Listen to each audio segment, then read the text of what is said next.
Okay, this is getting crazy, my friends. Okay, I told you back in September the sun was not where it should be. And I explained it doesn't have anything to do with the actual calendar day, month, name of the month of the calendar. This is about where the sun is in the sky. Okay, we're told that the solar eclipse is supposed to be in Aries, take place in Aries during a new moon, obviously.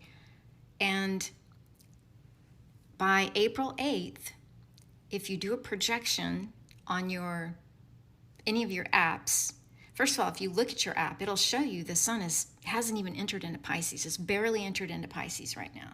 It shouldn't be in Pisces. Okay? In the middle of March, it should be just about to enter into Aries, March 21st to April 19th, I think.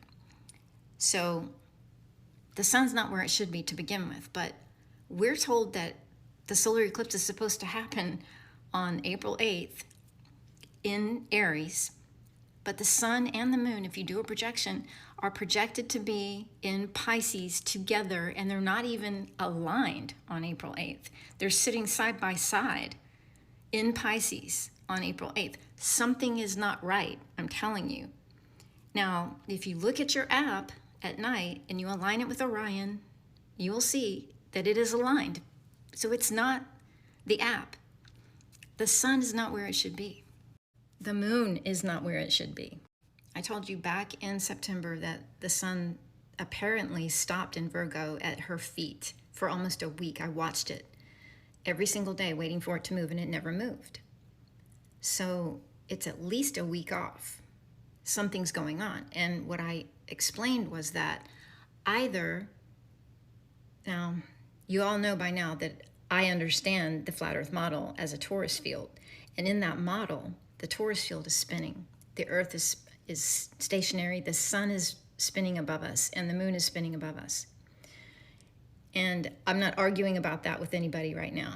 What I'm saying is that in that model, what would happen is that the sun would have to be speeding up in order to stay with the zodiac sign longer.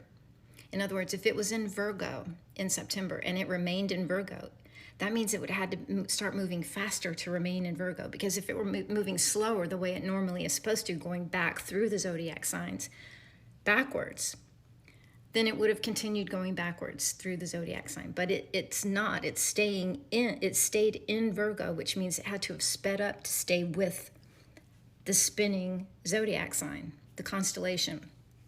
So I know it's hard to wrap your mind around, but especially if you still believe in the heliocentric model.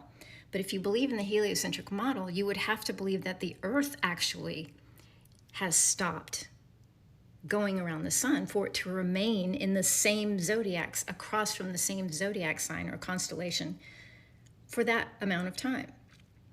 So please don't comment in this section, what about the sun, how it disappears over the horizon, and what about star trails? I've explained that so many times. I'm not here to debate that anymore. I'm saying this is not normal. The sun is intensely hot in the winter here in Florida, and it's never been that way. The air is cool outside in March, as it should be. And as you can see, our bridal wreath is blooming. It's always blooming this time of year. I don't know if you can see them. And they bloom until the end of March. So it's not, it isn't about the calendar being off.